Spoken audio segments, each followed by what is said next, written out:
en los distintos cayos, islas e islotes del archipiélago, y entre nuestro conocido archipiélago de San Andrés y Providencia naciera una gran zona económica exclusiva, propiedad de ¿quién? De Nicaragua. Entonces, esto naturalmente crea unos problemas sumamente serios, porque sobre la zona económica exclusiva, aunque el país no detenta unos derechos de vigilancia, sí detenta unos derechos exclusivos. ¿De qué tipo? Económico. Entonces la explotación económica únicamente puede ser ejercida por Nicaragua. ¿Qué significa esto para un archipiélago como el de San Andrés y Providencia, que detenta su sustento además del turismo? ¿De qué? De la pesca. De la pesca fundamentalmente. Significa una desmejora, significa un deterioro de las condiciones económicas del archipiélago. El gobierno nacional no podía ser ajeno a esta realidad, y por esta razón, desde un principio, en noviembre del año pasado, se decidió tomar un tiempo para analizar y para tomar unas decisiones acerca de esta sentencia. ¿Qué hace el gobierno nacional? El gobierno nacional dictó un decreto 2 días después de la locución del presidente de la República, en virtud de la cual le otorga una zona contigua adicional al mar territorial que genera cada uno de estos cayos, islas e islotes. ¿Qué hizo la sentencia de la Corte Internacional de Justicia? Hizo algo muy grave, que en contravía de los principios del propio derecho del mar, a los 2 cayos que hay arriba del archipiélago de las islas de San Andrés y Providencia, que son cuáles: Quitasueño y Serranilla. A Quitasueño y Serranilla las enclavó, como se dice en el argot popular, que ¿qué significa? Las encerró en un mar territorial que es bastante escaso. ¿Cuántos kilómetros, cuántas millas tiene? 12 millas náuticas tiene el mar territorial, y les negó el derecho a una zona contigua, que es un derecho, que es una potestad y una prerrogativa que tiene el país en virtud del derecho consuetudinario del mar. ¿Qué es derecho consuetudinario del mar? Es un derecho que obliga a todos los países, hayan suscrito o no la Convención del Mar, que es esa gran ley que rige el régimen de los mares del mundo, suscrita en 1982, tiene ya 31 años. Entonces el gobierno dictó un decreto en virtud del cual le otorga unas zonas contiguas a estos 2 cayos, Quitasueño y Serranilla, y al otorgarles una zona contigua a estos 2 cayos, y al ampliarse las zonas contiguas, además de las islas de Providencia y San Andrés, hay una intersección entre esas áreas soberanas de los islotes de la parte norte con las islas de San Andrés y Providencia, y de esta manera se regenera un archipiélago que fue evidentemente disminuido por la sentencia de la Haya. Estas soluciones del gobierno nacional tienen la virtud de devolverle a los habitantes de San Andrés libre uso de los recursos económicos del archipiélago. Entonces, estas son en líneas generales las decisiones que tomó el gobierno nacional y que están plasmadas en un decreto dictado esta semana. El decreto fue dictado el pasado lunes. Entonces, queda la gran pregunta. Tengo, antes de que me la hagan ustedes, que hacérmela yo mismo y responderla. Hay un desacato del fallo de la Corte Internacional de Justicia, porque se dice que hay un desacato, que no hay un desacato, que hay simplemente inaplicabilidad. Se los explico a ustedes porque hay mucha desorientación en la opinión pública sobre el tema. A mí me correspondió en el grupo de abogados afrontar precisamente este punto. Este punto es fundamental. No hay un desacato de la Corte, del fallo de la Corte Internacional de Justicia.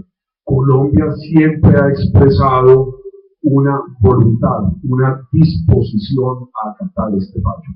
¿Qué significa voluntad o disposición? Significa un deseo, una voluntad. Vuelvo y lo digo, lo repito. que no se ha consumado en un acto porque hay unas situaciones que no le permiten hacerlo. Eso lo permite la propia jurisprudencia de la Corte Internacional de Justicia. La Corte Internacional de Justicia, una vez emitidas las sentencias, le dice a los países: miren el fallo, deben acatarlo, deben expresar su voluntad de acatarlo y tienen que celebrar un acuerdo entre ustedes con el fin de que los términos de ese fallo se hagan realidad. Por lo general, el acuerdo entre los países para aplicar y para ejecutar esos fallos se toma entre 7 y 9 años. Es el promedio en este momento de ejecución de un fallo de la Corte Internacional de Justicia. Muchas veces llega a 20 años. Entonces, no se trata de que las sentencias de la Corte Internacional de Justicia ingresen y sean recibidas de inmediato en los ordenamientos legales domésticos, porque además eso es imposible. Todas las constituciones del mundo tienen mecanismos muy claros de recepción de esas sentencias y de ese derecho internacional. Esas decisiones, ese derecho internacional, tienen que pasar por los filtros y por los mecanismos establecidos en la Constitución, en las diferentes constituciones. Entonces no es exótico que Colombia haya dicho: en absoluto no es una novedad, no es una invención del presidente Santos, no es un acto abusivo de los juristas colombianos, como lo llamó el presidente Daniel Ortega, dedicados a legitimar una decisión política que pretende manipular un fallo judicial. Es simplemente una decisión legal que se ha tomado una y otra vez a raíz de las sentencias de la Corte Internacional de Justicia. La Corte Internacional de Justicia, ustedes, ¿cuántos hay aquí abogados o estudiantes de abogados? Todos. Bueno, ustedes saben que todo fallo tiene recursos, ¿no es verdad? Toda sentencia tiene un recurso. O simplemente hay fallos de única instancia. No, ningún régimen o Estado de Derecho admite fallos de primera instancia. Todos los fallos tienen una segunda instancia, una tercera instancia. El Estatuto de la Corte Internacional de Justicia prevé unas instancias posteriores a los fallos que emiten. La sentencia, los recursos posteriores se denominan recurso de interpretación y recurso de revisión. Recurso de interpretación es semejante en muchos aspectos, y en esto creo que ganarle la disputa a muchos de mis colegas colombianos que dicen no encontrar en el recurso de interpretación ninguna semejanza con el recurso de apelación. Yo les digo, y yo soy un funcionario de los tribunales en La Haya y he trabajado en estos temas, sí es semejante a un recurso de apelación por lo siguiente. Recurso de interpretación puede tener éxito, y lo ha tenido en varios casos la Corte Internacional de Justicia, cuando el país demuestre esa disposición y exprese esa disposición, esa voluntad a acatar el fallo, pero exponga y deje claro los puntos que lo alejan del fallo, los puntos de disputa que hay con el fallo. Entonces Colombia, después de hacer esta declaración, bien hecha por el presidente Santos, la semana pasada y plasmada en el decreto, queda claro que a Colombia le queda, si lo desea, mostrando esa disposición, volver en algún momento, algún día, a la Corte Internacional de Justicia y expresarle su voluntad de acatar el fallo, de aceptar el fallo, siempre y cuando se le aclaren todos aquellos puntos de disputa que cree tener con esta decisión judicial. Existe también el recurso de revisión. El recurso de revisión es aquella posibilidad que tiene el país de pedir, como dice su propio nombre, una revisión, una reevaluación, otro análisis del fallo en caso de que haya surgido un hecho nuevo durante el proceso. Entonces, Colombia se encuentra en una posición sumamente peculiar. Yo la llamaría zona gris, porque mal podríamos decir, como se le ha indicado al presidente Santos, de falta de claridad, porque no haya dicho con absoluta claridad: acato el fallo. No hay necesidad de decir acato el fallo, hay que mostrar sí una disposición para acatarlo, y ello lo dijo el presidente en su alocución. hay voluntad de dialogar algún día con Nicaragua, no tiene que ser este año o el entrante, hay una voluntad de evaluar y de mirar el fallo, pero Colombia tiene pleno derecho, tiene absolutamente todo el derecho de expresar aquellos puntos que nos separan de él. Porque si en las legislaciones domésticas y en los estados de derecho no hay fallos sin apelación posible, menos puede haber una justicia internacional donde juegan todavía las soberanías de los distintos países. Entonces, la decisión del presidente Santos se fue respaldada de manera íntegra por el expresidente Álvaro Uribe, crítico previo de la gestión del presidente Santos en esta materia. Debe llevarnos a todos nosotros a la conclusión de que nadie podría estar jugando por la soberanía del país. Se dice hoy en día, ¿qué ocurrió? ¿Por qué llegó Colombia a una sentencia adversa de la Corte Internacional de Justicia? Hay que hacer un juicio de responsabilidades. Yo en este aspecto quiero decir claramente, creo firmemente que durante todos estos años, durante todos los periodos presidenciales, hubo siempre por parte de los presidentes, de los jefes de Estado, todo el deseo de acertar y se actuó de buena fe. Se cometieron evidentemente equivocaciones y al cometerse equivocaciones que son ya de carácter histórico, tendrá que haber un análisis algún día que aclare la situación desde el punto de vista histórico. Pero lo que yo quiero que les quede sumamente claro es que lo que ha hecho el gobierno de Colombia, la respuesta que ha dado el presidente Santos, créanme ustedes, el resultado de un análisis sumamente detenido, sumamente decantado, y podemos tener la seguridad, se los aseguro hoy, que el archipiélago de San Andrés y Providencia, como lo hemos conocido, seguirá siendo nuestro. Muchas gracias. Muchas gracias, doctor Juan. De verdad que era muy importante para ustedes, para nosotros, con esa gran discusión que hay con este fallo y la decisión del presidente de la República. Era importante esta aclaración, por eso no escucharlo, doctor Juan, de verdad que era un pecado tal. Esto a los estudiantes, a los docentes, al personal de les sirve mucho porque hay muchas posiciones encontradas, hay muchos puntos encontrados y creo nos queda muy claro.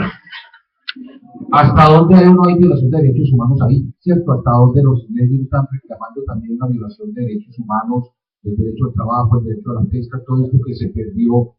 También hay una grave violación a los derechos humanos. De todas maneras, los derechos humanos son universales, los derechos humanos no solamente son regionales, sino que los derechos humanos son universales, y también creo, doctor, que hay una grave violación de los derechos humanos de muchas personas que vivían allí, ¿cierto? Entonces, miramos pues que la importancia de esta sentencia, la importancia o la decisión del presidente de la República a tomar esta decisión, creo que todos los colombianos debemos de respaldarla y que todos los colombianos tenemos que luchar por nuestro territorio terrestre, aéreo y marítimo. Y este es un derecho marítimo a que tiene derecho Colombia. Volviendo dentro de este informe de derechos humanos del que le hablaba, que hacíamos desde la personalidad de Medellín, dentro de esos tres ejes temáticos que le decía que eran de los derechos civiles y políticos, tomamos un derecho fundamental, y ese derecho fundamental es el derecho a la vida, derecho constitucional. Por eso, dentro de esta línea, hicimos una investigación del número de homicidios en la ciudad de Medellín. ¿Cuántas vidas se pierden en el año? ¿Cuántas vidas se le quitan a personas que nada tienen que ver con el conflicto armado dentro de la ciudad? Hicimos un comparativo año 2012 con relación al 2011, 2012 y lo que llevamos 2013. En el año 2011, en la ciudad de Medellín, hubo 1.650 homicidios. Si bien para el año 2012 hubo 1.249 homicidios, teniendo una disminución del 24.3% de homicidios, es importante. Importante en el sentido de la vida. Importante que ese 24.3% de vidas que se recuperan, que no se pierden, es una conflictividad más que viene. A la personalidad de Medellín, al Ministerio Público, le preocupa que no solamente podemos mirar el derecho a la vida solamente en homicidio. El derecho a la vida no puede ser la única línea. ¿Cuántos homicidios hay en la ciudad? Sino que el derecho a la vida también es la conflictividad armada que vive una ciudad, la conflictividad armada que viven nuestras comunas y nuestros corregimientos, y también nuestra área metropolitana y nuestro Antioquia. Esos también son derechos a la vida. Para el año 2013, comparado julio del 2012-2013, hemos reducido en un 10% los homicidios en la ciudad de Medellín. Para el año 2012 hasta julio llevábamos 689 homicidios. Para el año julio 2013 llevamos 618 homicidios.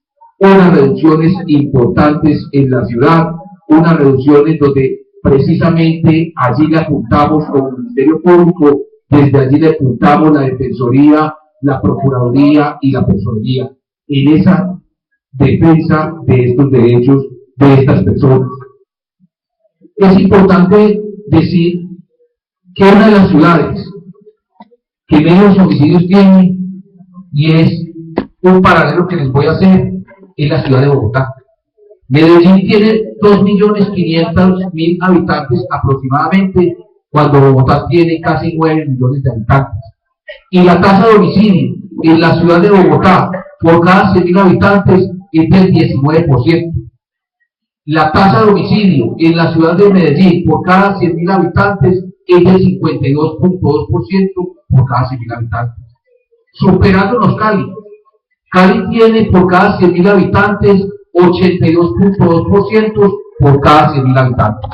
Y Barranquilla tiene por cada 100.000 habitantes tiene 35% por cada 100.000 habitantes. Nos queda mucho por hacer. Tenemos mucho que trabajar. Los que sean del área, nos toca unirnos para trabajar en contra de la conflictividad y en contra del homicidio. La gran preocupación que hay es que de estos 1.249 homicidios que hay en la ciudad de Medellín, el 60% de los homicidios oscilan entre los años 18 años y 32 años de edad. Gente muy joven, un 60% perdiendo la vida por conflicto armado. Un 9% de los homicidios de la ciudad de Medellín, de esos 1.249, corresponde un 9% entre menores de 14 y 17 años de edad. Es el llamado que hacemos desde el Ministerio Público. ¿Hasta dónde nuestras ciudades, hasta dónde nuestro país, hasta dónde nuestro departamento de Antioquia, el homicidio a nuestros jóvenes sigue continuando? Es un 60%, es nuestras ciudades, y el llamado que he hecho a la Secretaría de Juventudes. ¿Qué políticas públicas se van a implementar, tanto en la ciudad como en el área metropolitana, en defensa de favor de los derechos de nuestros jóvenes? ¿Cuáles van a ser las políticas públicas de nuestras ciudades, de Colombia, para el conflicto armado, proteger nuestros jóvenes? O al igual, ¿cuáles van a ser esas políticas públicas en Colombia desde el gobierno nacional para arrebatarle a nuestros jóvenes a los grupos al margen de la ley, llámese en guerrillas, paramilitares o aquí? Tenemos que tener unas políticas públicas claras para que no se sigan cometiendo homicidios a nuestros menores. Pero las personas de tercera edad tampoco escapan del conflicto armado que vive en nuestra ciudad. 33 personas de la tercera edad fueron asesinadas en la ciudad de Medellín. Nuestros abuelos. ¿Hasta dónde nuestros abuelos, que ya nada tienen que ver con el conflicto armado, que son neutrales al conflicto, se siguen asesinando? En el desplazamiento que tuvimos de la sierra el año pasado, 2 personas de la tercera edad, uno de 80 años, otro de 72 años, pierde la vida por el conflicto armado, por este desplazamiento intraurbano. Y así lo podemos hacer un comparativo área metropolitana y en el país. Entonces es preocupante, es el llamado que he hecho a la administración municipal de Medellín, es el llamado que he hecho a las autoridades de estos porcentajes tan altos de nuestros jóvenes de nuestra tercera edad, niños, niñas y adolescentes, porque cuando hablamos de 14 a 17 años, estamos hablando de niños no jóvenes y adolescentes para un 9% asesinados en la ciudad de Medellín. 109 niños, niñas y jóvenes fueron asesinadas en la ciudad. Ese es el llamado, ese cuestionamiento que nos tenemos que hacer dentro de la ciudad. ¿Por qué son asesinadas estas personas? Tanto en la ciudad como en el área metropolitana. Una, por pasar barreras invisibles.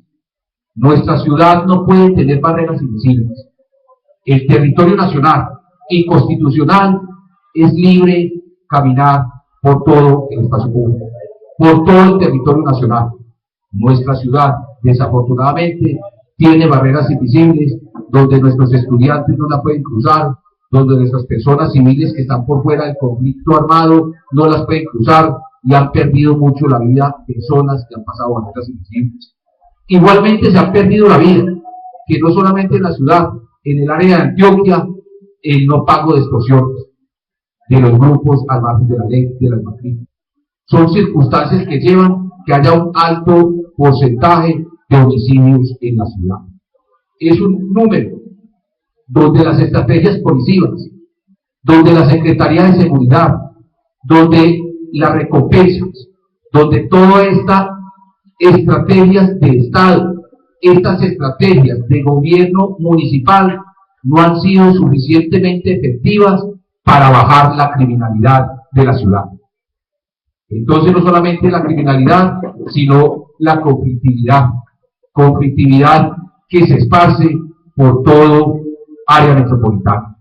Si mirábamos ahorita, y lo discutía doctor Juan, cuando decíamos, ¿cómo no va a pertenecer derechos humanos al área metropolitana cuando son personas asesinadas y tirados al río de Medellín? Donde estas personas son encontradas en Barbosa, en Girardota o más abajo de la ciudad, de donde provienen estos crímenes. ¿Hasta dónde queremos desaparecer estas personas? ¿Hasta dónde queremos descuartizarlos? Para la desaparición forzada, para ocultar el crimen. Entonces es un crimen que viene desde la ciudad de Medellín, área metropolitana y Antioquia.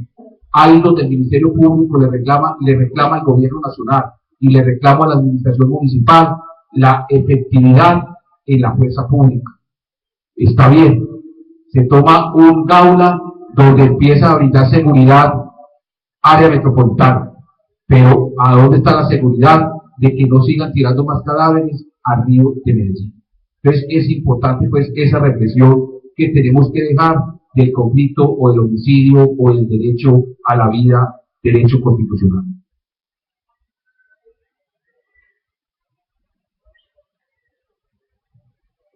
Igualmente nos corresponde, dentro de la línea estratégica, dentro de las investigaciones que hicimos, lo que es el tema de desaparición o desaparición forzada.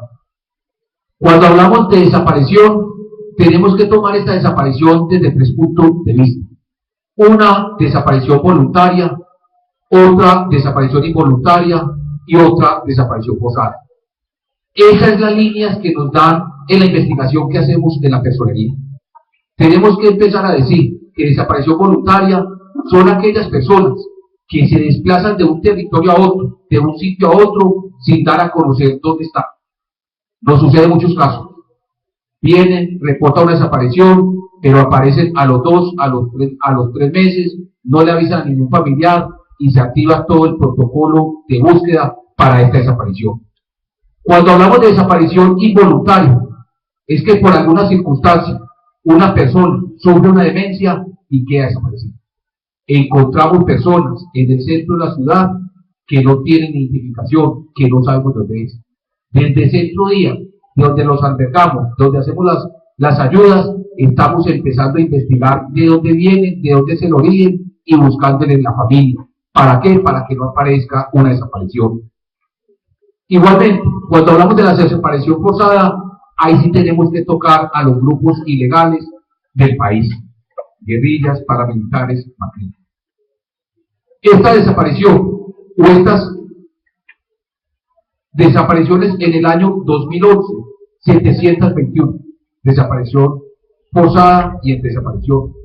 Para el año 2012, 521. De estas 521 desapariciones, hay también el reclutamiento de nuestros niños, niñas y jóvenes a los grupos armados de la ley. Por eso, les decía, ahorita que les tocaba la muerte en el río, hasta dónde se cometen estos crímenes para desaparecer y queden en la impunidad. Ese es el llamado igualmente que le he hecho a la Fiscalía, que en estas desapariciones y el llamado que se le ha hecho a todas las autoridades competentes, que no esperemos activar todos los protocolos para buscar las personas que se han desaparecido en Medellín, área y en Antioquia y en Colombia, para empezar a activar los protocolos de búsqueda de estas personas. Desafortunadamente, conocemos casos donde la autoridad es competente, espera las 72 horas para activar los protocolos de búsqueda de estas personas. Tenemos estudios donde una vez se conozca la denuncia y se empieza a activar todos los protocolos, se han recuperado muchas personas. Estas desapariciones también se dan por el trata de personas. Muchos niños, niñas y jóvenes de la ciudad son sacadas para explotarlas sexualmente en otros países. Entonces miramos que el tema de desaparición es un tema complejo, es un tema también de un delito de lesa humanidad. Los delitos de lesa humanidad igualmente los encontramos en estas desapariciones en la ciudad de Medellín. Entonces, qué importante pues perseguir estos protocolos. Dentro de estas 521 personas que han desaparecido en la ciudad, 117 fueron niñas, niñas adolescentes, y 65 fueron hombres. Si vemos las desapariciones forzadas, fue un número muy alto de las niñas. Ahí donde viene el trata de personas, ahí donde viene la violación de los derechos fundamentales de estos niños, niñas y adolescentes de la ciudad. Entonces tiene que ser ese trabajo conjunto en la ciudad de Medellín, esas políticas públicas de cómo proteger nuestros niños, niñas y adolescentes para que esto no suceda. Por si el tiempo me dura cuando toque el tema de niños, niñas y adolescentes, no solamente les voy a hablar de la desaparición forzada, sino de otro tipo múltiple de violaciones de derechos humanos a estos niños y niñas y adolescentes. Estas políticas no solamente tienen que ser de un gobierno local. Estas políticas para proteger o para garantizar a los ciudadanos que no haya desapariciones, que no haya homicidios, tienen que ser desde el gobierno nacional, departamental y local. Es política pues de Estado trabajar en eso. Usted, doctor Álvaro Leiva, que fue ex candidato a la presidencia de la República, sabe todas estas cuestiones. Se le ha pedido a la Fiscalía General de la Nación de hacer unas investigaciones, de no dejar este tipo de delitos en la impunidad. Cuando dejamos este tipo de delitos en la impunidad por parte de la Fiscalía General de la Nación, vemos que cada día nos aumenta. Entonces es la Fiscalía, el cuerpo técnico del CTI, que llevar unas investigaciones, de hallar los responsables para que estas prácticas de desaparición y desaparición forzada no se sigan cometiendo, no solamente en Medellín, sino en Colombia. Igualmente, ahorita les tocaba el tema de declaraciones de amenazas. Ese tema en la ciudad de Medellín también lo tenemos clasificado. ¿Cuántas personas han sido amenazadas, reportadas a la personalidad de Medellín por amenazas directas o indirectas de los grupos ilegales, de las pandillas de la ciudad? Cuando hablo de amenazas directas o indirectas, son aquellas personas que han pasado por la personería de Medellín y han reportado la declaración como amenaza o extorsión.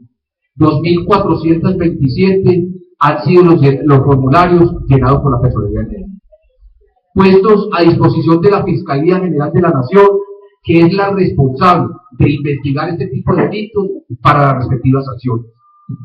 No solamente la personería de Medellín recibe denuncias sobre amenazas, la Fiscalía y la Policía. MEVAL, que es la Policía de Antioquia, el año pasado recibió 3.500 denuncias por amenazas directas o indirectas, y la Fiscalía de Medellín recibió 3.633 personas amenazadas. La Personería de Medellín activamos los protocolos, damos las ayudas humanitarias, y cuando hablo que todas estas personas no solamente tienen que ir a Medellín, Medellín es una ciudad receptora de toda Antioquia y de otros departamentos de Colombia. Por eso, el desplazamiento interurbano forzado, la ciudad de Medellín, la Personería, recibimos 6.355 de declaraciones de desplazamiento forzado. Pero estas 16.533 personas no solamente fueron del municipio de Medellín, fueron de toda Antioquia y de otros departamentos de Colombia. Miramos pues que el desplazamiento, que la ley 1448 del 2011 en protección a las víctimas y restitución de tierras, allí contempló y le dio a las personerías la mesa técnica de precisamente de trabajar con las víctimas del conflicto armado, la mesa técnica para que conformáramos la mesa de víctimas, que son las encargadas o el puente con el gobierno local, departamental y nacional. Es una cifra muy alta. Para Medellín, en desplazamiento intraurbano, se cree que hay 370.000 víctimas del conflicto armado con base a la ley 1448. Es una cifra muy alta. Es una cifra donde la unidad de víctimas del gobierno nacional, esta semana la ley 1448 nos habla que las víctimas en Colombia tienen 10 años una vez se declare como víctima. Y después de los 10 años se perdía la calidad de víctima y ya no se seguía dando las ayudas humanitarias a que tenían derecho las víctimas en Colombia. El decreto 4800 del 2011, en el artículo 112, ha modificado esas ayudas humanitarias. Esta semana tuvimos una rueda de prensa precisamente con la unidad de víctimas, donde nos decían que hay casos especiales, donde ese artículo 112 del decreto 1400 la modificaba para que en estos casos especiales, donde la víctima del conflicto armado en Colombia seguía con la problemática, siguiera recibiendo la ayuda humanitaria por el gobierno nacional. La personería de Medellín alaba que el gobierno nacional siga reconociendo las víctimas del conflicto armado, al igual que la ley 1448 habla de la restitución de tierras. Esta restitución de tierras, más de 50 líderes en Colombia han sido amenazados precisamente por adquirir o por reclamar este derecho de ley. Ya han sido asesinados líderes en Colombia con base a la ley 1448 precisamente por reclamar ese derecho. Entonces, el gobierno nacional tendrá que implementar esas políticas de protección para quienes reclamen o para las víctimas. Ahorita le hacía una pregunta al doctor Álvaro Leiva precisamente cómo veía el proceso de paz de Colombia en La Habana. Ese proceso de paz en Colombia, tenemos también que hablar, doctor Álvaro, del posconflicto. No solamente el Estado se puede preocupar de la paz en Colombia con la guerrilla en este momento, la paz, sino igualmente tenemos que ir trabajando sobre el posconflicto. ¿Qué va a pasar si se llega a dar, y quiera Dios que se dé un proceso de paz? ¿Cómo se va a manejar el posconflicto? Colombia está con base en esta ley a atender este posconflicto. ¿Cómo lo vamos a manejar? Es importante empezar a dejar esas reflexiones y es importante empezar a trabajar en ese posconflicto una vez se den los procesos de paz para que no siga pasando lo que pasa ahorita con la desmovilización de los paramilitares.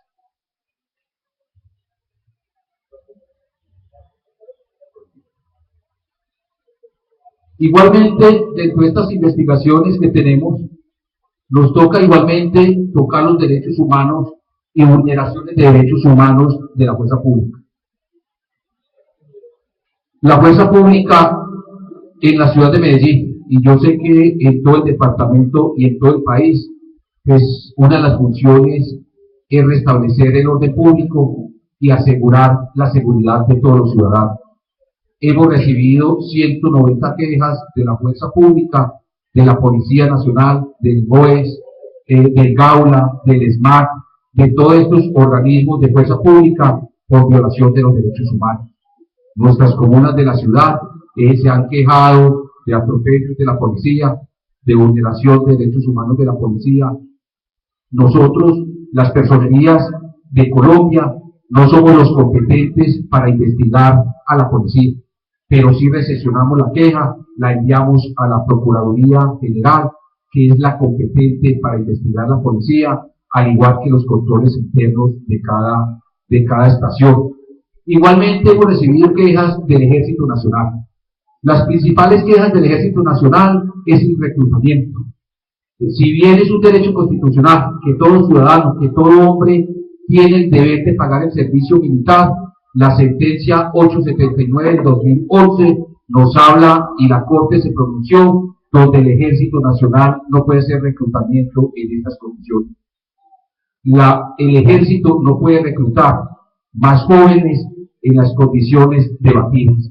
Las famosas batidas en la ciudad, que nos las hacen en el metro, que la hacen en las comunas con más conflictividad armada que hay en la ciudad, donde genera un poco más de zozobra. Entonces también se le ha hecho el llamado al Ejército Nacional que cumpla esta sentencia 879 de la Corte Constitucional. Es importante poder recordar al Ejército que ese derecho constitucional, si bien tenemos derecho a pagar servicio militar, pues también tenemos derecho a que se haga de otra forma y no por batidas. Aquí, dentro de la línea estratégica que hace la Personería de Medellín, entramos también a un tema muy importante, y es el tema carcelario. El tema carcelario, que en este momento es una crisis a nivel nacional, un hacinamiento en todas las cárceles de Colombia. Colombia tiene hacinamiento en todos los centros penitenciarios y carcelarios del país. Bellavista, que en Bellavista no solamente hay presos o internos de Medellín, allí hay internos de todo el departamento de Antioquia y de otros departamentos. Bellavista tiene una capacidad para 2.254 internos. Para el año 2012 terminamos con 7.588 internos, con un hacinamiento del 207% de hacinamiento en mera Bellavista, donde allí sí hay una grave violación de los derechos humanos. He tenido la oportunidad de estar en toda y haciendo el acompañamiento a los internos, porque las condiciones, como se duermen, las condiciones de las unidades sanitarias, las condiciones infrahumanas en que viven allí los internos, con este hacinamiento es grave. Por eso, igualmente he hecho ese llamado al Gobierno Nacional, al Congreso de la República, de la urgencia de una reforma al Código Penitenciario de Colombia. Es urgente esa reforma del Código Penitenciario. Una reforma, y también el llamado a los jueces de ejecución de penas, que las personas que ya tienen los beneficios se les concedan. Muchos internos tienen el beneficio de las 72 horas, de la domiciliaria, del brazalete, y todos estos beneficios los jueces de ejecución de pena se les niega a los internos. Igualmente, las personas de tercera edad, personas en los centros carcelarios de 76, 80 años, donde ya no es un peligro para la sociedad, donde no tienen la oportunidad de trabajar, donde no tienen la oportunidad de redimir las penas, que ese es el deber penitenciario. Entonces, en Bellavista, que tenemos internos de toda Antioquia y de otros departamentos, tiene ese sentido. Pedregal, la cárcel de Pedregal tiene mi competencia, Pedregal y Bellavista, pero que si vemos las cárceles de Antioquia, la de Puerto Triunfo, la de Titiribí, la de Ciudad Bolívar, la de Andes, todos encontramos con esto. Pedregal, que es el patio de mujeres, y el patio de hombres, afortunadamente el patio de mujeres no tiene hacinamiento, tiene una capacidad de 1.129 mujeres, en este momento hay menos mujeres allá. El patio de hombres de Bellavista es de 1.259 hombres. Se ha tutelado el derecho fundamental de los internos de Bellavista. Este derecho fundamental se tutela, nos cierra la cárcel de Bellavista y los internos se van a Pedregal. Hoy tenemos un hacinamiento del 30% en Pedregal López. Entonces vemos pues ese derecho fundamental, esa violación de derechos humanos en las cárceles de Colombia. Encima de eso se suma el tema a la salud. El tema de la salud es muy importante. Caprecón, que es el encargado del tema de la salud de Bellavista, ha sido irresponsable, así lo he dicho en los medios, así lo he denunciado. No ha cumplido el deber de dar la salud como debe ser en las cárceles de Antioquia y estoy seguro en las cárceles del país.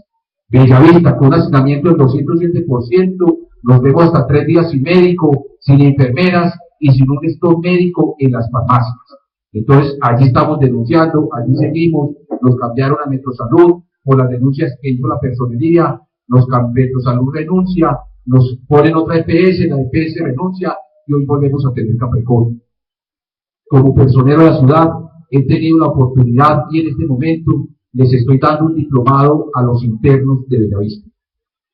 Soy un hombre académico, un hombre que creo en la academia, y pienso que los internos, independiente por el delito que estén allí, independiente por la falta que se ha cumplido, pues se pierde la libertad, pero no se pierden las condiciones humanas. Por eso desde allí estoy trabajando con los internos. Hoy les estoy dando un diplomado. El año pasado le hice 4 jornadas sociojurídicas donde le he reclamado a los jueces de ejecución de pena que les concedan los beneficios a que tienen. Pero igualmente estoy trabajando con los guardias, con los del IP, porque si bien se le están violando los derechos humanos, la personería ha recibido múltiples denuncias por los guardias del IP, donde se le violan los derechos. También inicié un diplomado con ellos sobre derechos humanos. En fin, esta es como toda la parte carcelaria.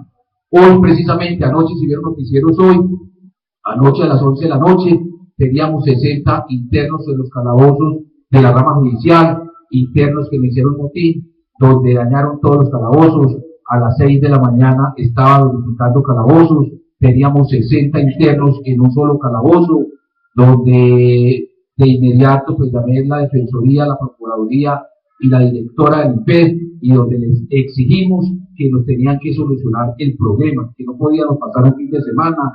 Hoy autorizaron el traslado de estos 60 internos para Bellavista. O sea que esa problemática, vieron noticias, fue un logro importante de la personería de Medellín. Ahorita le decía, y se me iba a escapar un tema muy importante que tocaba el decano en Derecho ahorita, y es esa defensa que hace la Defensoría del Pueblo y la personería de Medellín. Defensa en derechos humanos, defensas en víctimas. Medellín sufrió un desplazamiento en el Cerro Pan de Azúcar de la ciudad de Medellín. 19 familias, para un total de 49 personas, fueron desplazadas del Cerro Pan de Azúcar. La ley de víctimas, la ley 1448, no nos los reconocieron como víctimas del conflicto armado en Colombia. Hicimos una tutela, defensoría, personería, y que el juez cuarto penal del circuito Medellín concedió y autorizó a la unidad de víctimas de incluirnos todas las víctimas del conflicto armado en Colombia por las BACRIM como víctimas del conflicto armado. Esto es un paso significativo, esto es muy importante, no solamente para Medellín, sino que es un paso muy importante para Colombia.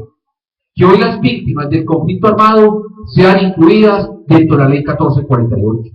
Que hoy las víctimas del conflicto armado por las BACRIM también tengan los beneficios y las ayudas humanitarias. La Corte Constitucional ratificó el fallo de la tutela, al igual ordenar a la unidad de víctimas que nos incluyeran dentro de los registros a los que fueron desplazados del Cerro Pan de Azúcar como víctimas del conflicto armado.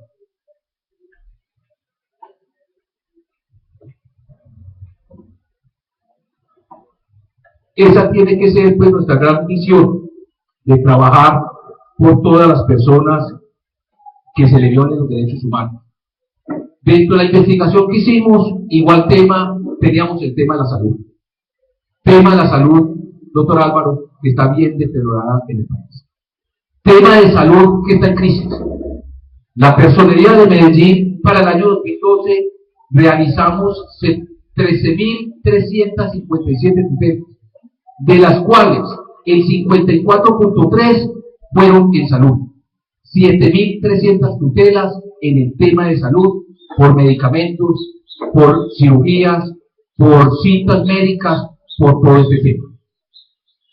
A raíz de estas tutelas que tenemos de la personería, hice un convenio con los gerentes de las EPS, que va a servir de ejemplo a nivel nacional y que le va a servir a la nación. El convenio que hizo la personería de Medellín con el tema de las EPS es como evitar la tutela en derecho a la salud. Es como evitar que el ciudadano que se le ha violado este derecho, que por un medicamento, por una cirugía, por cualquier tratamiento, tenga que acudir a esa herramienta constitucional, a ese artículo 86 de la Constitución, para que se le conceda ese derecho.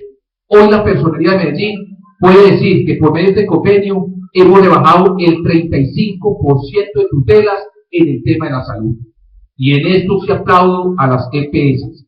Las aplaudo porque gracias a la voluntad, al trabajo conjunto con la Personería de Medellín, hemos logrado bajar las tutelas en un 35%, donde tienen una línea directa para la Personería de Medellín, donde tienen unos funcionarios de cada EPS dentro de la Personería de Medellín. Cada que van a realizar una tutela, hablamos con la EPS llama ya y hemos evitado ese 35% en el tema de la salud. Espero al finalizar el año llegar siquiera a ese 40%. ¿Por qué digo que ese es el derecho fundamental? Derecho fundamental no solamente a la salud, sino a la vida.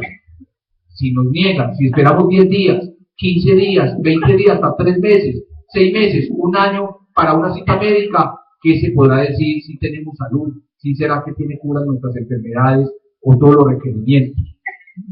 Entonces es importante en el trabajo que estamos haciendo con relación a la salud. Esperamos que nuestras tutelas bajen y sigan bajando significativamente.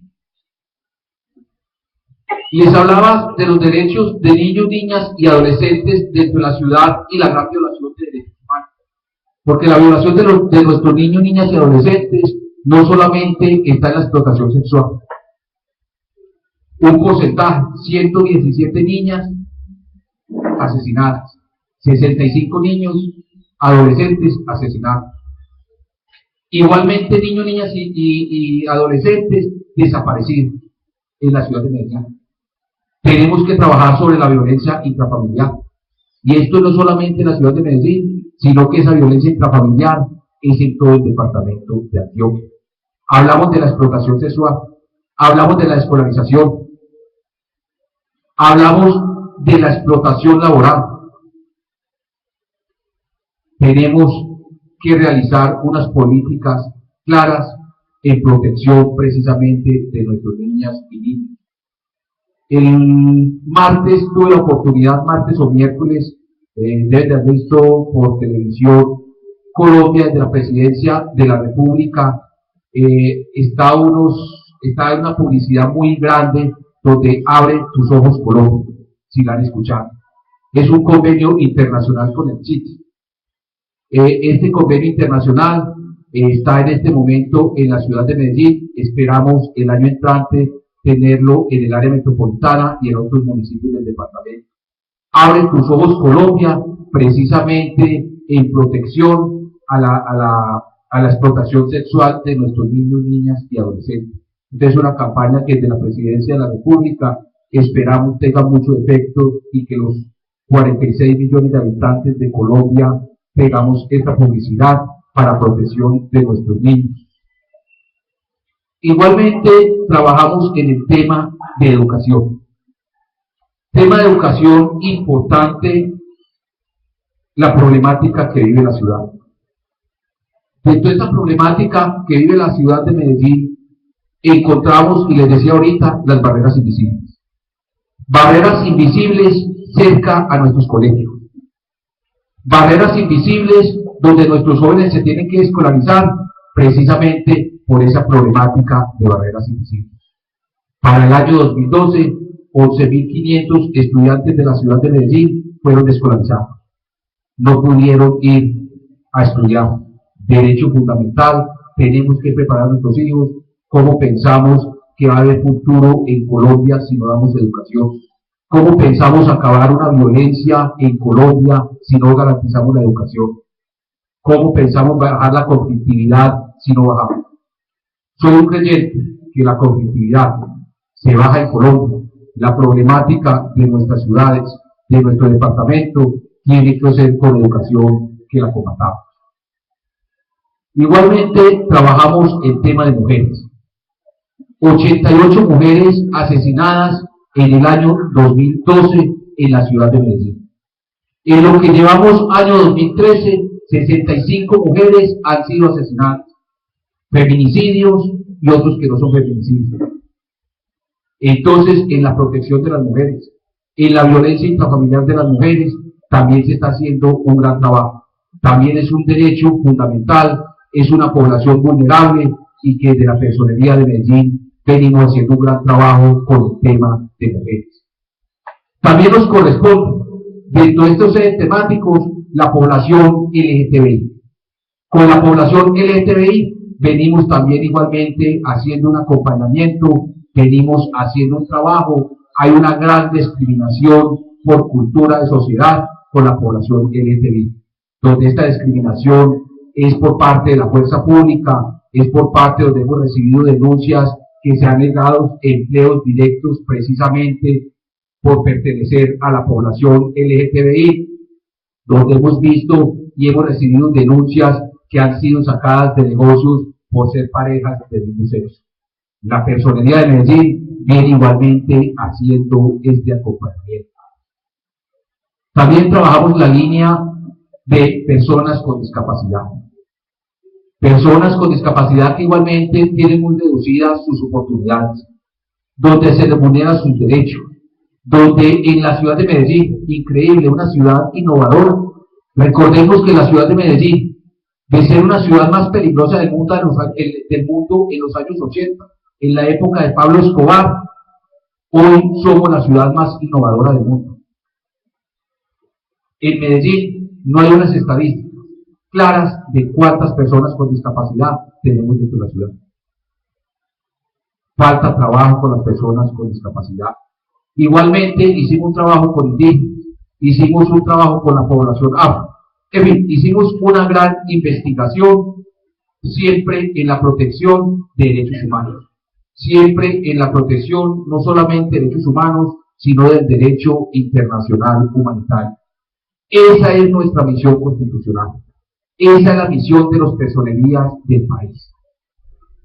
Misión que pienso, y ahorita lo decía el doctor Álvaro, es más importante las mismas personerías del país que la misma Procuraduría General de la Nación. Tenemos esa gran responsabilidad constitucional y legal de la defensa de los derechos humanos. Entonces, ese es el trabajo que venimos haciendo desde la ciudad, que venimos haciendo desde todos los rincones de Colombia, desde las personerías del país, siempre en pro y en defensa de los derechos humanos. Yo tengo un eslogan que dice: Personería de Medellín, primero el ser humano.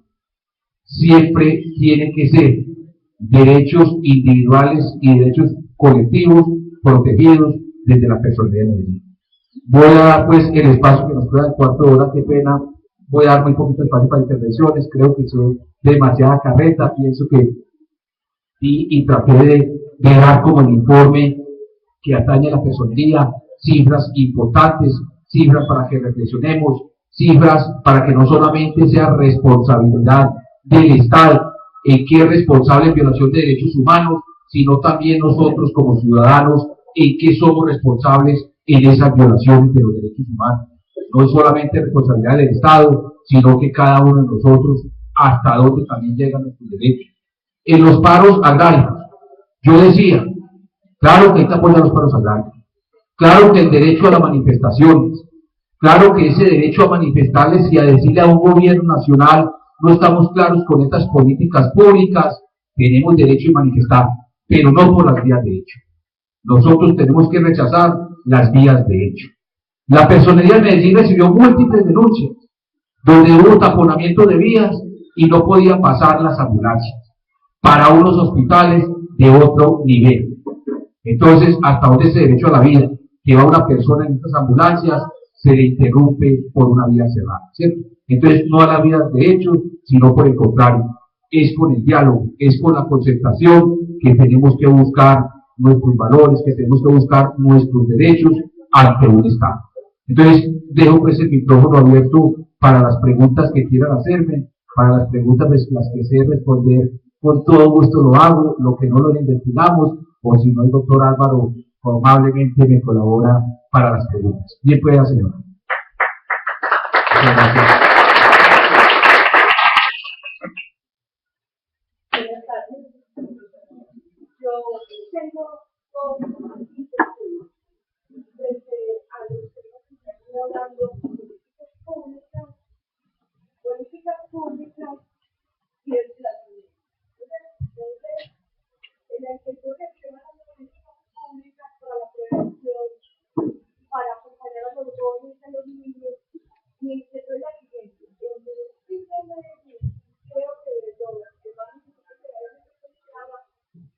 van a formular las políticas públicas para la educación y van a formular las políticas públicas para la construcción.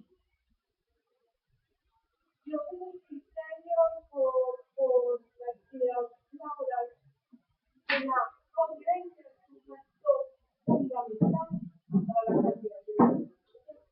Y que creo que pasa en muchas de las acciones de la criminalidad que manejamos a nivel de la educación. Y que es lo siguiente, hay una recomendación de la calidad de vida. Yo le tengo esta recomendación. Y es que la política pública que se vaya a adoptar la incluyencia y la práctica. Que no se desconozca la presencia de los jóvenes en la elaboración de los servicios. Y que esas políticas públicas también sean diferenciales. No diferenciales en el plan, sino diferenciales en la estructura de la comunidad. No es lo mismo hablar de ciudad que hablar de la ruralidad. Nosotros tenemos que proteger los jóvenes y los niños que tenemos en la sociedad. No vamos a conocer ese contexto histórico y cultural que es diferente. Nosotros llegamos a los territorios con unas políticas públicas generales donde estamos olvidando sobre toda esa formación que tiene el campesino, que es una formación completamente distinta a la que tiene el joven de ciudad. Pero nosotros tenemos que proteger esos jóvenes que están ahí, que todavía no manejan los términos de narcotráfico, que no manejan las políticas de yo me dejo convencer para ser parte de un sistema humano. Esa es la población que nosotros tenemos que proteger. Pero sí que vamos a ver, incluso desde la academia que reconocen en algún momento, de manejar el concepto de las políticas públicas, sino con participativa de inclusión en los documentos. Porque no puedo conocer mi realidad. El otro tema es el desplazamiento urbano que tiene desde la vigilancia de todos los días en las comunas, todos los días en los conocimientos, si no tenemos un sector completo como pasó la Loma,